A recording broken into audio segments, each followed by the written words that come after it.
Today I'm in Ingolstadt, in Audi Museum, at the exhibition of Audi R8. And this is a good question, if Audi R8 is going to be pure classic or just a used car. Let's try to answer this question today.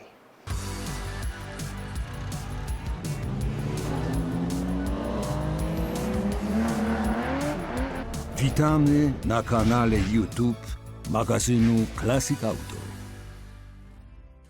What's the story behind the decision of making a supercar in Audi? The story behind making a supercar is our heritage in motorsport. We were super successful doing rally, but later then also endurance races. And that's how the idea more and more started to grow to create a sports car also for our customers, for the streets. What's the story behind this car, this particular prototype? We won the 24-hour endurance race in Le Mans 3 years in a row. We won it 2000, 2001, 2002. And then this decision was made, all right, let's bring a sports car to the street. And the project was named F03 or 03 for Frankfurt 2003, because we wanted to show there what we have achieved. And this is it. This is the car we've shown there. In 2003, it was developed in 11 months, was super designed. Fast. Yeah, super fast. Yeah. It takes 7 years sometimes to develop a car. Yeah. And it was made in 11 months. It's drivable, and it was shown dynamically as well. Mr. Winterkorn drove through Frankfurt, past the stage, and then the journalists made pictures and went crazy, you know? Okay, so from the beginning you had like V10 in the production? Not quite yet, but from the first generation on. That's right, exactly. But we started with a V8, and in 2009 we introduced the V10 then as well. In general, we wanted to show a technical, elegant car, and made a decision about the color in this case, which is in silver, but with the first gen that you see next to us already, waiting for us almost, then we did it in silver and so come along with that color. You wanted to kind of lure in some users for daily use. You wanted to highlight that this is also drivable on a daily basis for the golf clubs, for example. Yeah, definitely. One of the aims with that car was it shouldn't be just a supercar that's good for racing. It should be usable daily. So there were different development aims about the car, and had to have luggage space in there to make sure that you can actually travel, and also have enough space behind the rear seats then to transport golf bags with you. Okay, so let's move to the first production car. With pleasure. So it's called Type 42. Exactly. Yeah. What was the difference between the prototype, because they look really same. It's quite rare that the prototype concept car is so close to the production one. But that's also Audi, you know, to me at least. We don't just show prototypes or studies, we actually try to get them back to the street as well. To not just make you hot, but also to it's not a show-off, it's just a plan. Exactly. Okay. And it gives us also a clue how the customers feel about the new look then. And if you take a look, you ask for the differences, for example, right here at the front headlight. You can see that that's a bit different. That's also a different technology. We have xenon headlights right here, but we already have a LED daily line, or daytime running light there. But in general, the proportions are the same. We still have the single frame, of course, which now is getting typical for Audi, and today is normal for us, right? But that was something new in this period of time. For the first time, we also have our rings, and on the side, you see we also took the side blade. Now it's available in 8 different colors. This was the best option to me, which is carbon fiber. Obviously, yes. Tell me about this kind of a split of a car with it from front to tail, with this characteristic panel, which is kind of a symbol of a R8. Yeah, definitely. And we also kept it through the 2 generations. Yeah. In general, the whole sculpture, the whole body of the car is dominated by the mid-engine concept. So it's all about the engine. It's also the first time that you can actually see the engine of an Audi through its transparent glass, you know. And then we splitted the body in 2 parts, in the cabin and the engine section. We got a long muscular tail as well. and short overhangs to give it right proportions. Absolutely. The cockpit is moved to the front.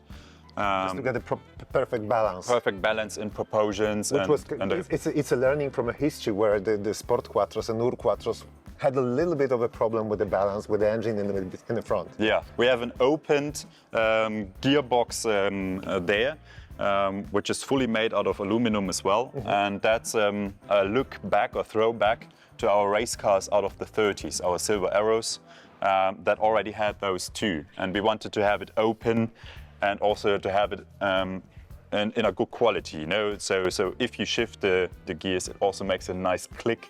And that's super satisfying as well. Super satisfying, yeah. The crazy and the amazing thing is that you managed to keep the similarity of the rest of the family, even though it's a supercar. Yeah. That it's not so far away that if you're driving A3, you can see it's a part of a family driving by. Definitely. Through the single frame, you exactly knew, all right, there's an Audi coming and not something else. And it suits well in the family in general. Yeah. What I also really adore about the car is the tech, by the way, that we haven't talked about yet. But the Audi has the Audi space frame body, which is super light, which is also great for a sports car, of course. So just the body itself weighs 210 kilos. Without the add-on parts, which are all also made out of aluminum. And then we have a V8 natural aspirated engine in the back, which sounds great. Sounds great, yeah. It's 20 years old. Do you consider this car as a classic one? I do so, yes, especially when you have it like that in its very first shape. So with the pre-facelift, with its xenon headlights, with a manual gearbox, I definitely consider that as a good invest as well. And also, it's amazing that 20 years old car look like still young. Yeah, it's not looking old at all. And you know, that's how I also recognize that it's an R8 first gen V8. If you see this quad exhaust pipes, and that sleek integrated diffuser as well, because in general the aerodynamics about the car were important as well. So we have a very sleek design, which is dominated also in the front and in the back by the in and outtakes, of course. But the whole bottom of the car, or the whole floor, is covered. So aerodynamic-wise, this car is also pretty good. This car is one of the most pictured cars in the exhibition, because this was a movie car. Yeah. This was used in Iron Man 2. Maybe you know Tony Stark. Yeah, obviously. Iron Man. And this car was actually used in the second movie. And a lot of our visitors make pictures with that car and with that Iron Man figure, of course. But I tend to hand or get over to that car, which is the very first numbered limited Audi then. Because you know, the Audi Sport Quattro was limited to 214 or 216 cars, really depends how you count. But they didn't have numbers going through. Yeah. This car has. So you have one of 333 Audi R8 GTs. Where's the plate with the It's on your gear lever knob. So that's where it then says which number you have. Oh yeah. This car was engineered from 2009 on, and in 2009 we got 100 years old as a brand. So that was something special, right? Yeah. And this number 100 then also was one of the aims about that car. It had to get 100 kilos lighter than a common R8 V10. So that was kind of challenging, you know.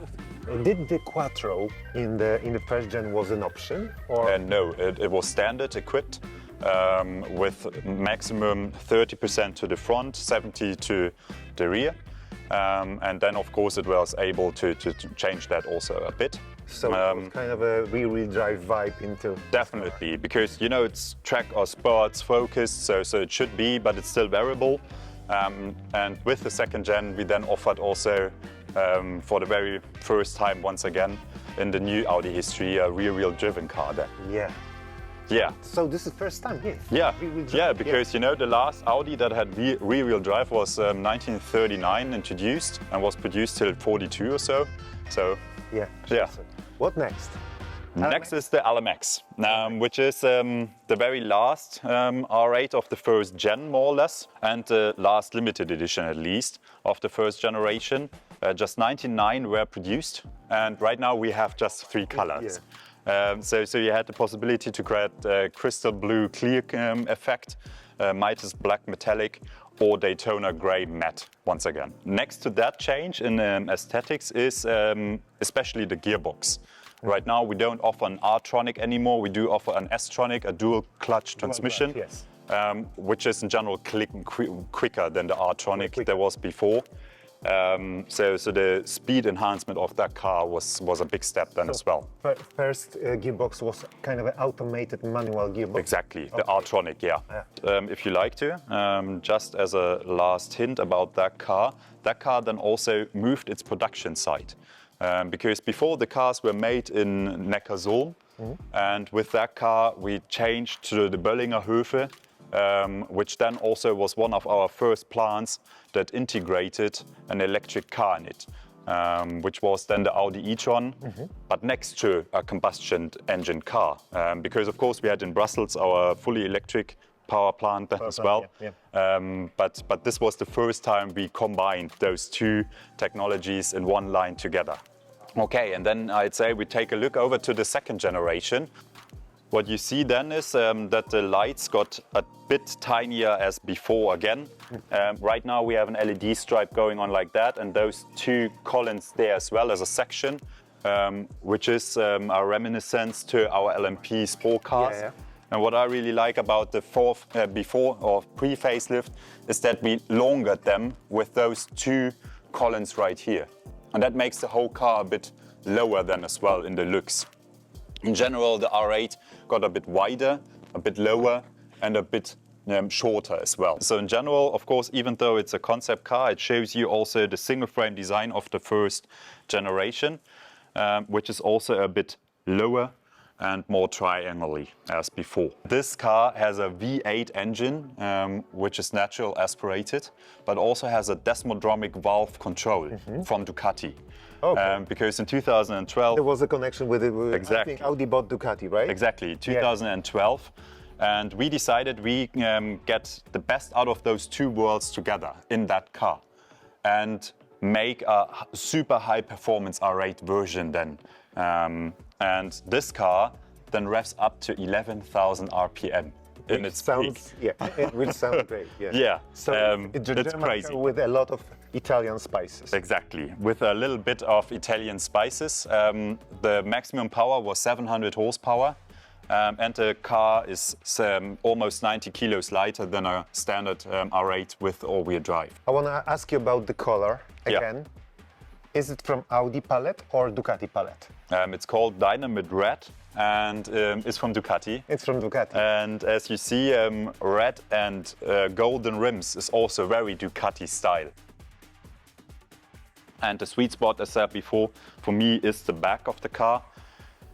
With the V8, with the Ducati Corsa badge on it, and its titanium exhaust pipes, you know. Now, you know what I also like is if you take a look down here, you can actually see the pipes as well.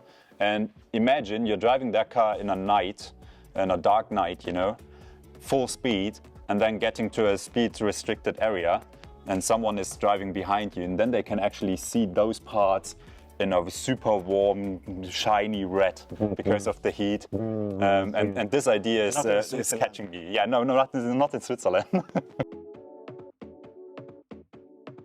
There was a time, amazing time, where the regulation of Le Mans was very open for experiment and modifications. That's why you started racing with TDIs.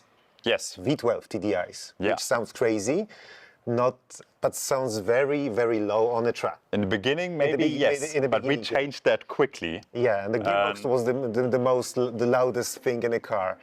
And also there was a plan to adapt it in the R8.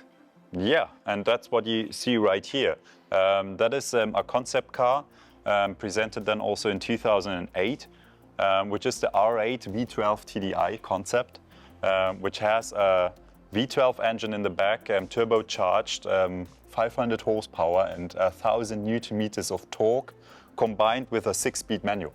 Oh, that's crazy. It was manual. Yeah, it was manual. In general, right here, what you see here is also that the color scheme is a bit different now. We have those shiny parts right now. Different red. Different red, definitely. Definitely. We had one in silver as well. And then also to give it more contrast to the shiny parts that we have, we also have this red version. I'm pretty sure, or I'd assume that changed a bit with the TDI engine, but not that particularly. And in general, we tried our best to make this engine also as light as possible. Yeah. But you also got a glass roof with that version, which brings also weight, of course. So it wasn't just focused on weight, but also on creating a cool car that is,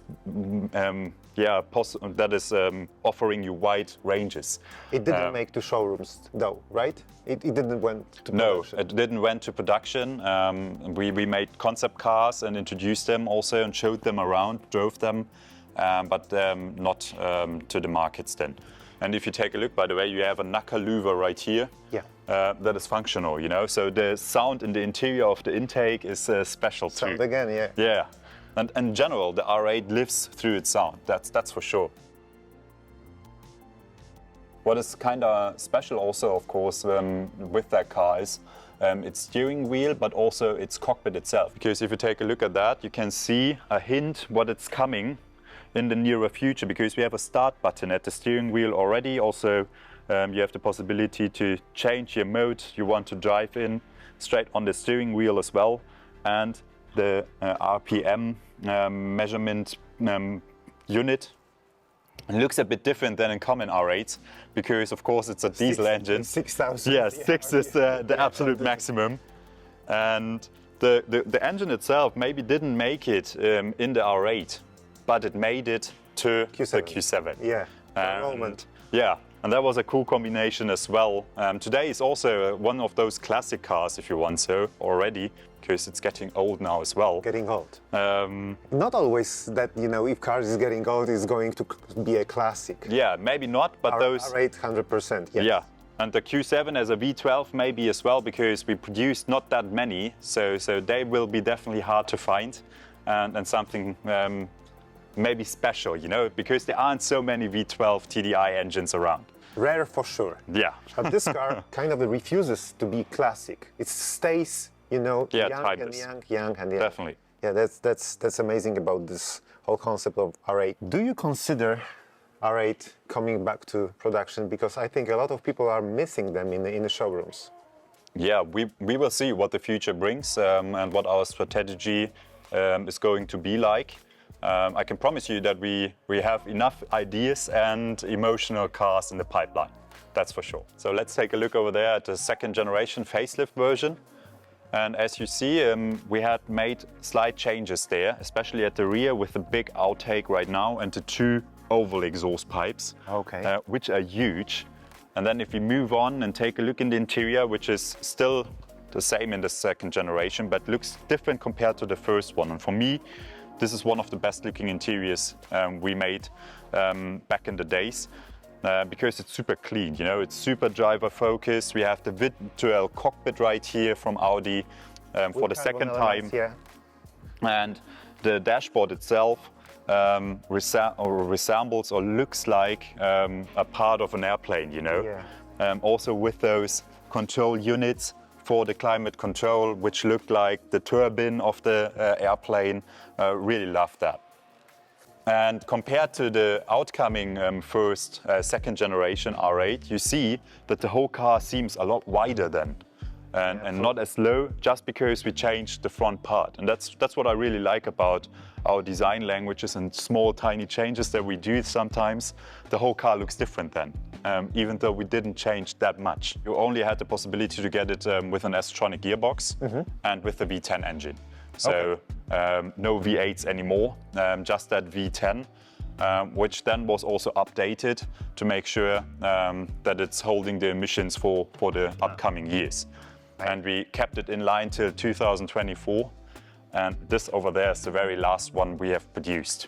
This one, like... Yeah, the very last unit. This example. This example. The Audi tradition also it had to be customized it. It had to be quattro. It had to be the top of the range model then, of course, which is a performance. with 620 horsepower. So now we are getting above the power of the Le Mans Quattro study. And they configured it in Vegas yellow with golden rims and red calipers. When you had a top-of-the-range product, you also always had that carbon fiber spoiler. This one is, I think, inspired by vintage racing. Yes, it is. Yeah, with a double pipe. With a double pipe and also with those lines there as well. Yeah. This was now made always in black, of course, to suit well to the rear bumper in general. And in this case, once again, black rings, black badge, how it should be. Black and yellow suits well. The change you probably don't like is like the isolation. The heat isolation, but it's okay, you know. It's okay. It's not red anymore. It's not flashing. No. At night, but it's okay. Yeah.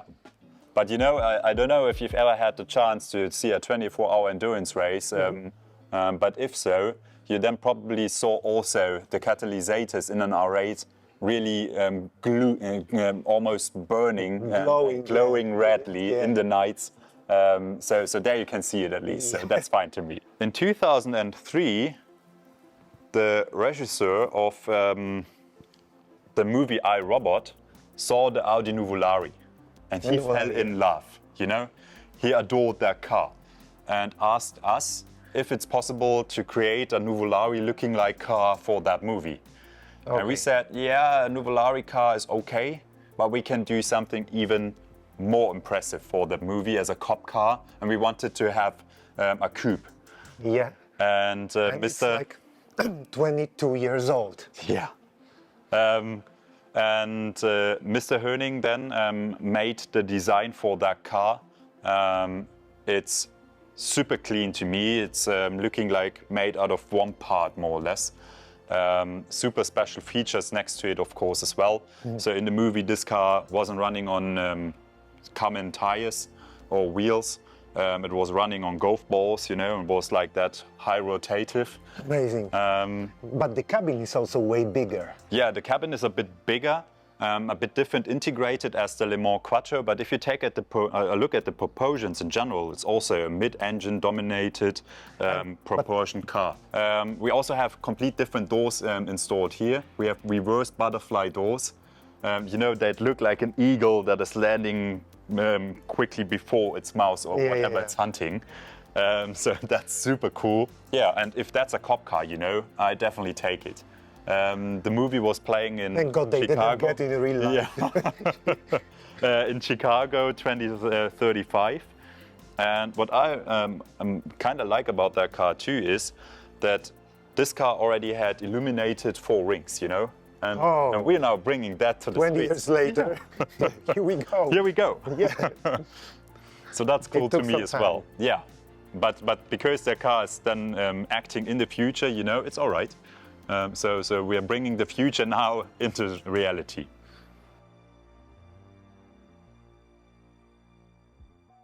And let's head over there. In general, the Audi R8 LMS project started 2009 and was super successful. We sold more than 450 cars to customers, race teams and stuff like that.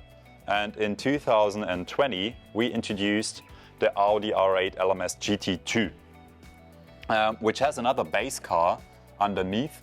And one of the great things about the R8 LMS project, the GT cars in general, was that they were super close to the race cars as well. So the body, for example, was made in the same body shop or same lines as the standard production car, and then they split it and went to our race sport department. Yeah. And as you see, got different add-on parts and goodies, but also the engine is almost like the standard production engine. There are tiny changes, which then is good for a race sport use, you know, because you have a good amount of hours that you can run that engine without repairing or revision or anything like that. And this base car was an Audi R8 Spider. And if you take a look at the profile, you can actually see that. Yes. Yeah, you see that line is different compared to the coupe. We have a roof scoop, you know, I love that, which is actually an operating air intake. So the acoustics inside are different too. because you can actually hear how the air is sucked in. And I really like the stance of the car in general, because right now you have a lot more body right here compared to the coupe, which usually ends here because of the long tail. Yeah, yeah. So the whole car looks even more stable on the road. And it's rear-wheel drive. And it's rear-wheel drive, always. Because, yeah, it's LMS. Yeah, So exactly. Due to regulations. And that's why we also then had the idea, all right, let's bring the R8 as a rear-wheel driven car on the street as well. Okay. With the second generation to get it closer. But not Spider anymore. No. Coupe, yeah. Yeah, but there was a Spider available too. But yeah. I imagine many people wanted to have it like on the street. To have it, to get it street legal. Yeah. Maybe you could do that. Maybe, because there's the brand Abt Sports line in Kempten in Germany, and they are actually bringing the R8 GT2 to the streets as Abt R8 XGT. So it's Abt. Yeah, and but the base is this car, and then they made some homologations to make it work on the streets as well, and to make it usable. I wouldn't say that it's a good daily car. Because there's no trunk in the front. No trunk, and no place for the holder for yeah, no cup place. holders or anything. No cup holders, yes. But there actually is an extra integrated place for your license plate as well. To me, that's one of the best looking LMS cars. Also, of course, with those rims, with those brakes, with its calipers almost lying down. Yeah, lying down. It looked like they fell down. Yeah, exactly. But like that, you get a closer good to the ground. Closer to the ground, better airflow then as well, because in a wheelhouse in general, because of the rotation and the heat of the discs, you know, you have a lot of turbulent air, so you want to have a good aerodynamic also in there. Amazing. Yeah. Yeah. Jeżeli chcesz prenumerować magazyn Classic Auto, zapraszamy na stronę www.classicautomag.pl/. Link znajduje się w opisie tego odcinka.